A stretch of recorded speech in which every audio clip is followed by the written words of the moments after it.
안녕하세요. 이번 영상에서는 반복문을 구성하는 예를 보여드리려고 합니다. 애초에 우리가 리습을 공부하는 이유 자체가 지정된 내용을 여러 객체에 적용시키기 위해서죠. 때문에 반복시킬 내용을 구성하는 것도 중요하지만 반복문을 어떻게 구성하는가 이것도 중요할 수밖에 없는데, 여러 개의 반복 실행하려면 이 여러 개를 먼저 구성해야겠죠. 리습에서 여러 개를 구성할 때에 아주 자주 사용되는 게 리스트와 선택셋이에요. 리스트는 항목이 쭉 나열되어 있는 형태고, 선택셋은 SS 개수로 선택한 객체들이 덩어리로 뭉쳐 있는 형태죠. 이 리스트와 선택셋을 가지고 놀 줄 알려면 여러 가지 함수를 알아야만 하는데, 제가 아직 설명한 적이 없습니다. 처음 접하는 개념이라서 이해하기 어려울 수 있거든요. 그래서 반복문에서 리스트와 선택셋을 활용하는 대표적인 예를 하나씩 보여드리려고 해요. 원하는 대로 만들고 편집하려면 자세한 내용을 알아야겠지만, 기초까지만 익히실 분들은 대표적으로 사용되는 몇 가지 구조만 알아도 충분히 활용할 수 있거든요. 그래서 이번 영상에서는 리스트를 구성하는 대표적인 반복문의 구조를 보여드리려고 해요. 보통 반복문이라는 게 여러 개의 기능을 반복해서 실행한다 라고 생각을 할 수가 있는데, 사실은 여러 개 중에서 하나씩 호출돼서 기능을 실행하는 겁니다. 데이터의 흐름이 반대 방향인 거예요. 각 함수의 구조를 살펴보신 분들이라면 함수의 기본 구조에 엔티티 네임 혹은 좌표처럼 딱 정해져 있는 데이터가 필요하다는 걸 눈치채셨을 수도 있어요. 기능을 객체에 반복해서 집어넣는 게 아니라 기능은 가만히 있고 덩어리진 여러 개의 객체 혹은 추출된 데이터들 중에서 한 개씩 한 개씩 함수에 들어가게 되는 겁니다. 이번 영상에서는 폴리선에서 정점의 좌표만 추출하는 과정을 설명할 텐데, 아직까지도 오토리스 펑션 리스트를 읽어보지 않은 분들이라면 함수가 생소해서 내용을 따라오지 못할 수도 있어요. 기초 과정이 끝난 다음에 카테고리별로 묶어서 오토리스의 함수에 대해서 설명을 하긴 할 테지만, 펑션 리스트 중에서 최소한 별표 쳐둔 것들은 꼭 읽어본 다음에 영상을 보셔야만 이해를 하실 수가 있을 겁니다. 자, 그러면 설명을 시작할게요. 앞에 영상들에서 뭔가 객체를 만들면 자동으로 데이터는 구성된다고 설명을 했었죠. 일단 폴리선에서 정점을 추출을 할 거니까 폴리선을 하나 그릴게요. 이렇게 대충 하나 그렸고요. 여기에서 entget, entcel을 사용을 해서 객체 정보를 추출을 해보겠습니다. 이렇게 추출을 하면 우리가 눈에 보이는 폴리선은 이렇게 생겼지만 컴퓨터는 이 정보를 갖고 있는 거예요.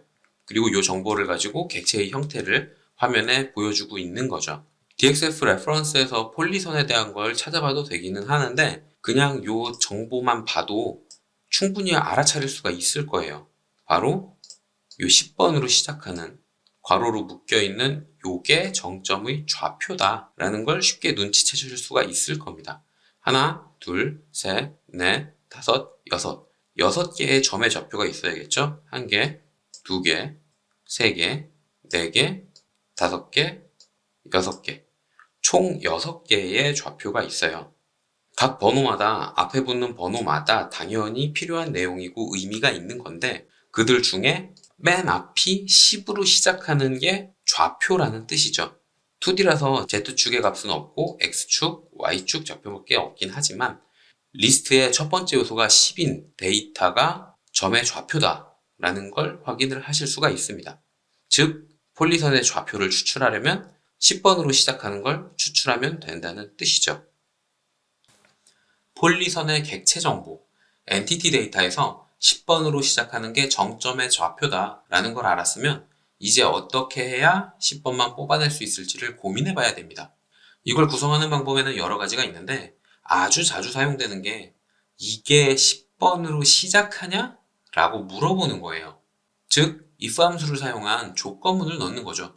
10번으로 시작하면 기능을 실행하고, 그렇지 않으면 다음 단계로 넘어가도록 구성하면 되는 건데, 여기에서 이게 라는 자리에 ent 데이터에 담겨져 있는 요소가 차례차례 들어오면 되겠죠. 차례차례 넣을 때에도 몇 가지 방법이 있는데, 가장 쉬운 방법은 CAR을 사용해서 리스트의 첫 번째 요소를 집어넣는 거예요.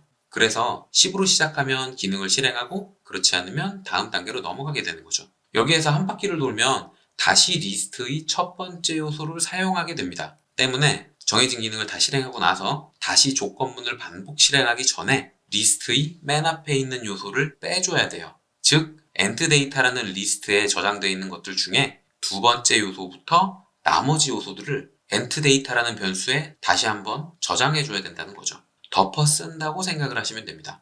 예로 간단하게 적어둔 리스트에서 첫 번째 바퀴에서는 0으로 시작하는 게 들어가게 되고 두 번째 바퀴에서는 8로 시작하는 게 들어가게 되는 거예요. 이 과정을 엔트데이터라는 리스트가 텅 빌 때까지 반복하면 되겠죠. 리스트에서 하나씩 빼다 보면 언젠가는 텅 비게 될 테니까요. 이 구조가 리스트를 활용하는 방법문에서 가장 많이 쓰이는 구조예요. 아주 쉬운 함수를 사용하기 때문이기도 하고 변수가 가장 적게 필요하기 때문에 구조가 간단해서 활용도도 높은 기본 구조입니다. 그러면 이 구조를 리습으로 구현을 해봐야겠죠? 일단 객체 정보가 필요하니까 setQ를 사용해서 entData라는 변수에 객체 정보를 저장하겠습니다. 그 다음에 이 entData에 저장되어 있는 리스트들 중에서 첫 번째 요소를 써야겠죠. 일단 car entData라고 적을게요. 그러면 이 car entData에는 0, LW polyline 뭐 이런 식으로 데이터가 저장되어 있을 거예요. 즉 car entData 자체가 하나의 리스트인 겁니다. 리스트에서 첫 번째 요소를 뽑았는데 그 요소마저도 리스트인 거예요. 여기에서 또 맨 앞에 있는 게 10번인지를 컴퓨터한테 물어봐야 됩니다. 그러니까 다시 한번 car entData에 car를 한번 또 써줘요. 그래서 car entData 요게 10번인지를 컴퓨터한테 물어봐야 되는 거예요. 여기에서 잠깐 설명을 하자면 car랑 cdr은 워낙 많이 쓰이다 보니까 중첩해서 쓰일 수 있도록 함수가 만들어져 있어요. 그래서 car entData랑 car entData랑 똑같은 뜻입니다. 이렇게 쓰든 저렇게 쓰든 상관없는 거예요. 어쨌든 간에 이렇게 하면 리스트에 저장되어 있는 첫 번째 요소에서 또 다시 첫 번째 요소를 호출하게 되는 거고 이게 10번인지를 물어보는 게 if 조건문의 테스트 익스프레션이 되는 거예요. 그러니까 car entData가 10이냐? 라고 물어보면 되는 겁니다. 그 다음에 테스트 익스프레션이 nil이 아닐 경우에 실용할 내용, then 익스프레션을 내용에 구성하고 nil일 경우에 실행할 내용을 else 익스프레션에 구성을 해주면 되는 건데 이거는 반복문의 기본 구조가 아니라 실행할 내용이니까 마지막에 설명을 할게요. 여기까지만 적으면 10이야? 라고 물어보는 것까지는 끝난 거예요. 이제 반복문을 구성해줄 차례죠. 엔트데이터에 저장되어 있는 첫 번째 요소를 끄집어내서 지금 쓴 거예요. 그러면 엔트데이터에서 첫 번째 요소를 제외한 나머지를 호출한 다음에 엔트데이터에 다시 덮어 쓸 차례입니다. 리스트의 첫 번째 요소를 제외한 나머지를 호출하려면 CDR을 쓴다고 설명했었죠. CDR, 엔트데이터를 호출한 다음에 setQ를 사용해서 다시 엔트데이터에 저장해주면 끝나는 거예요. 자, 그러면 요 내용이 반복문에서 실행할 내용이 되는 겁니다. while 반복문에서 실행할 내용 구성은 끝난 거고 언제까지 실행할지 while의 조건을 집어넣어 줄 차례예요. 전체 구조를 보면 엔트데이터에서 하나씩 뽑아 쓰고 나머지를 엔트데이터에 저장합니다. 하나씩 뽑아 쓰다 보면 언젠가 엔트데이터가 비게 되겠죠? 즉 엔트데이터가 nil이 되는 순간이 오게 되는 거예요. 그러니까 while문에서 사용할 조건이 엔트데이터 그 자체가 되면 되는 겁니다. 반복 실행하다 보면 엔트데이터가 언젠가는 비게 될 테니까요. 자, 이렇게 해서 루프를 만들어 봤으면 진짜 잘 되는지 한번 실행을 해봐야겠죠? 종이에 썼던 걸 그대로 메모장에 옮겨 적었습니다. 여기에서 먼저 엔트데이터, 객체 정보를 구성하기 위해서 엔트데이터에 있는 걸 먼저 복사해서 데이터를 구성을 해줄게요. 그럼 요만큼이 엔트데이터가 된 거죠. 그 다음에 뒤에 걸 돌려줘야 되는데 앞에서는 실행할 내용이 없어서 그냥 then expression, else expression이라고만 적었는데 지금 우리가 만든 전체 구조에서 else expression은 쓸 수가 없어요. 왜냐하면 이 else expression은 if의 조건이 nil일 때, 그러니까 객체 데이터에서 첫 번째 요소가 10이 아닐 때 실행할 내용인데 10이 아닌 거에 대한 데이터의 종류도 많고 거기에다가 뭔가 해줄 작업이 하나도 없죠. 그래서 else expression은 그대로 생략해 주셔도 됩니다. 싹 지워서 생략을 해 주시고요. 여기에 실행할 내용을 적으면 되는데 가장 간단한 게 점의 좌표를 가져왔으니까 거기다가 점을 한번 찍어 볼게요. 커맨드에 포인트라는 명령어를 사용해서 좌표를 적어주면 되는데 지금 엔트 데이터는 여기서부터 요만큼이죠. 여기서부터 요만큼이에요. 그리고 조건문에 들어와서 카의 엔트 데이터 요게 10이랑 똑같다. 즉 요 리스트의 첫 번째 요소가 10으로 시작한다. 지금 요 단계에서는 10으로 시작한다. 그래서 then expression에 넘어와서는 엔트 데이터가 여기서부터 요만큼입니다. 요만큼이 엔티티 데이터인 거예요, 지금. 여기에서 우리가 필요한 건 첫 번째 요소죠. 첫 번째 요소. 카의 엔트 데이터. 여기에서 요렇게만 적으면 요만큼이 호출된 거예요. 여기서부터 요만큼이 호출된 건데 우리가 필요한 건 좌표죠. 10번 뒤에 있는 좌표가 필요한 거예요. 즉, 첫 번째 요소를 제외한 두 번째부터 끝까지의 요소가 필요한 겁니다. 여기에 CDR을 사용을 해줘야 좌표가 되는 거예요. 요게 좌표입니다. 그래서 이렇게 붙여 넣어 주시면 되고요. 요 내용을 쭉 긁어서 사용을 할 텐데 눈에 잘 보이도록 P타입을 사용을 해서 점 스타일을 조금 바꿔줄게요. X자로 바꿨습니다. 이렇게 해놓고 붙여 넣으면 정점마다 새로 점을 하나씩 찍어준 거예요. 이렇게 기능을 구성하면 되고요. 요 안에 넣고 싶은 기능, 내가 좌표를 갖고 와서 반복해서 계속 쓰고 싶은 내용을 쭉 적으시면 됩니다. 요번에는 점도 찍고 제가 늘 예제마다 보여드리는 0,0에서부터 요 점까지 선을 그리는 걸 추가해 볼게요. 위에 넣어도 되고 아래 넣어도 되고 크게 상관없는데 커맨드에 라인에 0,0에서부터 그려야죠. 그 다음에 좌표, 추출한 정점의 좌표를 그대로 넣어주시면 됩니다. 그리고 선기능 끝내기 위해서 엔터 한번 입력을 해주시면 되고요. 요렇게 하고 엔터를 누르면 안 돼요. 왜냐? 요건 if거든요. if에선 test expression, then expression, else expression이 되거든요. 그래서 요게 else expression, 10이 아닐 때가 되는 거예요.